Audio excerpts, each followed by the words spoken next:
अस्सलाम वालेकुम। आज हम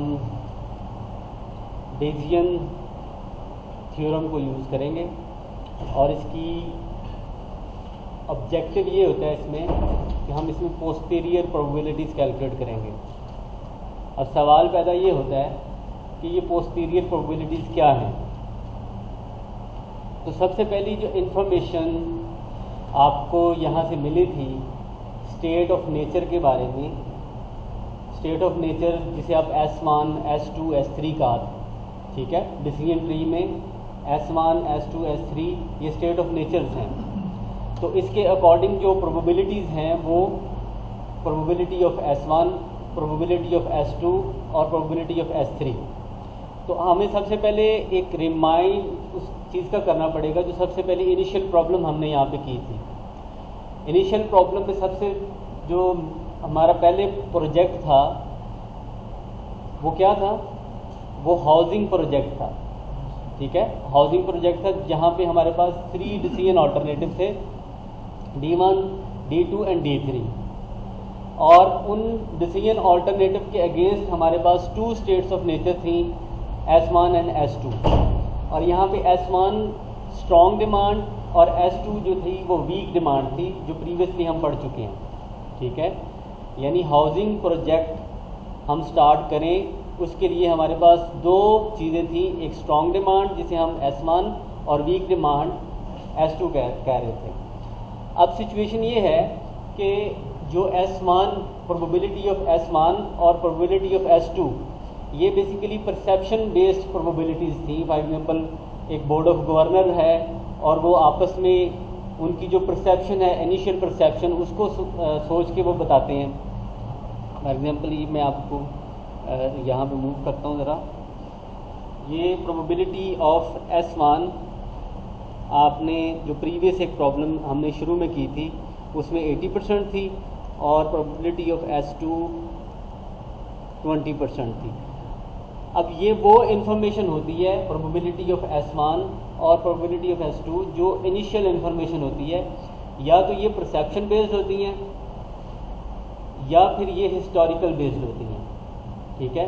कि हिस्टोरिकली उनको ये लगता है कि मे बी अगर किसी हाउसिंग प्रोजेक्ट में 80% डिमांड है तो वो सोचेंगे कि हम जो लॉन्च करने जा रहे हैं न्यू हाउसिंग प्रोजेक्ट उसमें भी वो 80% होगी। तो इस तरह उनकी एक परसेप्शन है जो हिस्टोरिकल फैक्ट बेस्ड, जो इन्हें हम कहते हैं प्रायर प्रोबेबिलिटीज़, इन्हें हम कहते हैं प्रायर प्रोबेबिलिटीज़, और ये किसी कंडीशन के ऊपर नहीं डिपेंड कर रही। उसके बाद हमने जो सेकंड एक्सरसाइज पढ़ी थी उसमें हमने पढ़ा था कि अगर आप मार्केट सर्वे करने जा रहे हैं तो आपके पास 2 तरह के आउटकम आते हैं, एक फेवरेबल आ सकता है, दूसरा अनफेवरेबल आ सकता है। तो उसका सिंपली इम्पैक्ट किसके ऊपर पड़ता है, इस प्रोबेबिलिटी के ऊपर जो प्रायर प्रोबेबिलिटी है, ठीक है। और जो प्रायर प्रोबेबिलिटी है वो चेंज होके बन जाती है S1 गिवन F अगर वो फेवरेबल आउटकम है, और अगर अनफेवरेबल है तो वो probability of S1 given U बन जाता है अगर अनफेवरेबल है, ठीक है। अब आप देखें दोनों केसेस में, ये केस 1 है, ये केस 2 है। दोनों केसेस में प्रोबेबिलिटी ऑफ S1 यहाँ पे भी है और प्रोबेबिलिटी ऑफ S2 सेकंड में भी है, लेकिन जो सेकंड केस है वहाँ पे गिवन इन्फॉर्मेशन के साथ है, ठीक है। जैसे ही इन्फॉर्मेशन आपके पास आती है कि फेवरेबल आउटकम है तो आपकी प्रोबेबिलिटी ऑफ S1 क्या है, क्या होता है कि जो प्रायर प्रोबेबिलिटी होती है, इनिशियल प्रोबेबिलिटी प्रायर, ये चेंज हो जाती है पोस्टीरियर प्रोबेबिलिटी में, पोस्टीरियर प्रोबेबिलिटी में। और ये पोस्टीरियर प्रोबेबिलिटी बेसिकली आप कह सकते हैं कि अपडेटेड वर्जन जो होता है इनिशियल प्रोबेबिलिटी का, अपडेटेड वर्जन, ठीक है। यानी आप प्रायर इंफॉर्मेशन आपके पास होती है S1, S2 की फॉर्म में, आप क्या करते हैं, मार्केट सर्वे करते हैं। मार्केट सर्वे करने से आपकी इंफॉर्मेशन जो है उसमें इजाफा होता है, आपको डिमांड के बारे में ज़्यादा अच्छे तरीके से पता चल जाता है। तो आप क्या करते हैं कि अपनी जो इनिशियल इन्फॉर्मेशन है उसको अपडेट कर लेते हैं। तो जो अपडेटेड इन्फॉर्मेशन है उसे हम लिखेंगे इस तरह से, probability of S1 given F given से ये मुराद कि अब ये जो गिवन इंफॉर्मेशन है कि आउटकम आपका फेवरेबल है, इसने क्या किया, आपकी इनिशियल और प्रायर इंफॉर्मेशन को अपडेट कर दिया है और वो चेंज हो जाती है। फॉर एग्जांपल अगर आपकी प्रायर इंफॉर्मेशन 80% है तो जो पोस्टीरियर इंफॉर्मेशन है वो कम या ज़्यादा हो सकती है, ठीक है। और कम या ज़्यादा होने का मतलब ये है कि आपकी जो पोस्टीरियर प्रोबेबिलिटी अगर चेंज होती है, इट मीन्स कि आपकी एक्सपेक्टेड वैल्यूज जो हैं वो भी चेंज होंगी। अगर एक्सपेक्टेड वैल्यूज चेंज होंगी तो आपके पे ऑफ चेंज होंगे, एंड देन पे ऑफ चेंज होंगे तो डिसीजन ऑल्टरनेटिव में आपकी जो सिलेक्शन है उसमें कुछ वेरिएशन आ सकती है, ठीक है। एक सिलेक्शन आप करते हैं इनिशियल इन्फॉर्मेशन के साथ, प्रायर इन्फॉर्मेशन के साथ, और दूसरी तरह की सिलेक्शन होती है कि आपकी अपडेटेड इन्फॉर्मेशन के साथ, तो दोनों में क्लियरली एक डिफरेंस आता है, ठीक है।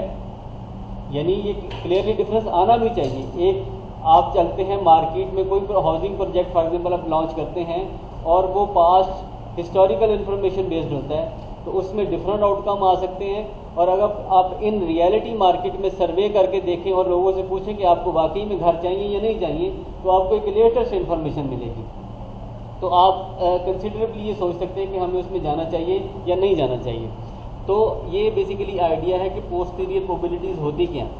अब हमें ये डिटर्मिन करना है कि हम इसको किस तरह से कैलकुलेट करेंगे बाय हैविंग, और कौन सी हमारे पास इंफॉर्मेशन होती है कि जिससे हम फर्दर पोस्टीरियर प्रोबेबिलिटीज़ को कैलकुलेट कर सकते हैं। तो उसके लिए हम अगेन हमारे पास जो इंफॉर्मेशन होती है वो सबसे पहले तो हमारे पास प्रायर इंफॉर्मेशन होगी, probability of S1 and S2, और उसके बाद जो हमें इंफॉर्मेशन रिक्वायर्ड है वो probability of F given S1 और probability of F given S2 अगर स्टेट्स ऑफ नेचर हमारे पास 2 हैं। और इसी तरह अनफेवरेबल के केस में हमारे पास probability of U given S1 और probability of U given S2, इन्हें हम कहते हैं कंडीशनल प्रोबेबिलिटी। अगर हमारे पास प्रायर प्रोबेबिलिटीज़ और कंडीशनल, इसमें इसको ज़रा गौर से देखिएगा, ये जो प्रोबेबिलिटी है S1 गिवन F, ये है पोस्टीरियर प्रोबेबिलिटी, और probability of F given S1 इसे हम कहते हैं कंडीशनल प्रोबेबिलिटी, कंडीशनल प्रोबेबिलिटी। इसी तरह से probability of U given S1 वो भी कंडीशनल प्रोबेबिलिटी होगी, ठीक हो गया। Posterior probability only the updated version of S1 and S2, ठीक हो गया। और कंडीशनल ये अगर आपके पास कंडीशनल, इट मीन्स दैट, अभी इसको ज़रा हम समराइज करते हैं, आपके पास कौन कौन से इंग्रेडिएंट होने चाहिए पोस्टीरियर प्रोबेबिलिटी को कैलकुलेट करने के लिए। आपके पास प्रोबेबिलिटी ऑफ S1 और जितनी भी स्टेट्स ऑफ नेचर हैं आपके पास, S2 फॉर एग्जांपल SN, जितनी भी स्टेट्स ऑफ नेचर हैं आपके पास वो प्रोबेबिलिटीज़ होनी चाहिए, हम इन्हें कहते हैं प्रायर प्रोबेबिलिटीज़। तो फर्स्ट इंग्रेडिएंट तो ये आपके पास होना चाहिए किसी भी पोस्टीरियर को कैलकुलेट करने के लिए। और दूसरा इंग्रेडिएंट जो ज़रूरी है वो है कंडीशनल प्रोबेबिलिटी, और वो कंडीशनल प्रोबेबिलिटी फेवरेबल के केस में S1 एंड जितनी भी आपके पास स्टेट्स हैं SN तक वो, और अगर अनफेवरेबल है तो U ओवर S1 और probability of U given SN। तो ये आपके पास कंडीशनल प्रोबेबिलिटीज़ हैं। तो ये दो इंग्रेडिएंट अगर आपके पास होते हैं, एक प्रायर और दूसरी कंडीशनल, तो फिर आप पोस्टीरियर प्रोबेबिलिटीज़ को कैलकुलेट कर सकते हैं।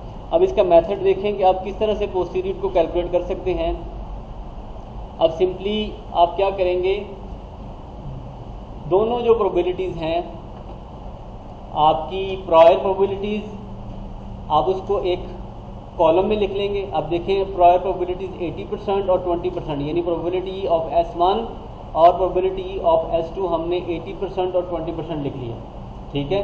और दोनों का सम इक्वल टू 1 होता है, ठीक हो गया।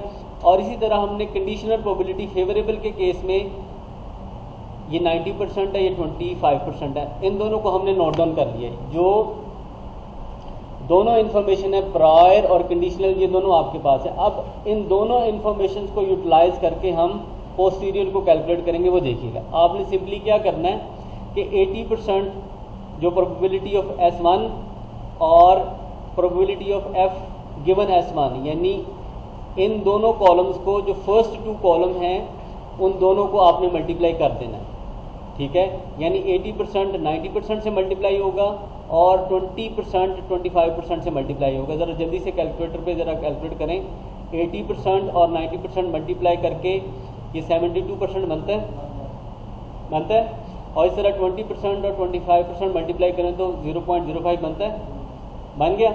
अब आपने क्या करना है, इसे हम कहते हैं जॉइंट प्रोबेबिलिटीज, ठीक है। आपने प्रायर को और कंडीशनल को जब मल्टीप्लाई करते हैं तो आपके पास जो चीज़ आती है उसे हम कहते हैं जॉइंट प्रोबेबिलिटी। एक आया 72% और दूसरा है 5%। अब आपने सिंपली क्या करना है कि इन दोनों प्रोबेबिलिटीज़ को ऐड कर देना है, ठीक है। इन दोनों प्रोबेबिलिटीज़ को ऐड करना है तो 72% और 5% को ऐड किया तो 77% हो जाता है। हम इसे कहते हैं अनकंडीशनल प्रोबेबिलिटी या टोटल प्रोबेबिलिटी भी कहते हैं, और प्रोबेबिलिटी ऑफ एफ आ जाती है हमारे पास, ठीक है। प्रोबेबिलिटी ऑफ एफ यानी फेवरेबल की प्रोबेबिलिटी आपके पास 77% आ चुकी है। अब आपने क्या करना है, सिंपली 72% को 77 पे डिवाइड कर देना।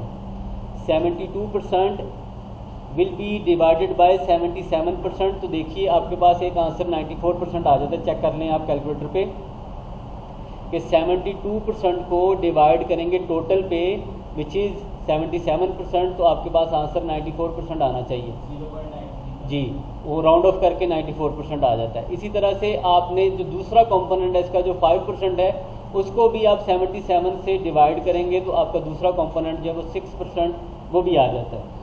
अब ये दोनों जो कंपोनेंट आपके पास आए हैं 94% और 6%, हम इसे कहते हैं पोस्टीरियर प्रोबेबिलिटीज। तो आप देखिएगा कितना इजी मेथड है इसको कैलकुलेट करने का, कि आप सिंपली, पता चल गया ना। अब इन दोनों को ऐड अप करें तो इसका सम भी इक्वल टू 1 होता है, यानी इनिशियल जो प्रायर प्रोबेबिलिटीज हैं उनका सम भी इक्वल टू 1 होता है, और जो पोस्टीरियर प्रोबेबिलिटीज हैं उनका सम भी इक्वल टू 1 होना चाहिए। इट मीन्स अगर दोनों का सम इक्वल टू 1 आता है तो इट मीन्स कि आपकी जो पोस्टीरियर प्रोबेबिलिटीज़ हैं वो आपने सही कैलकुलेट की हैं, ठीक है।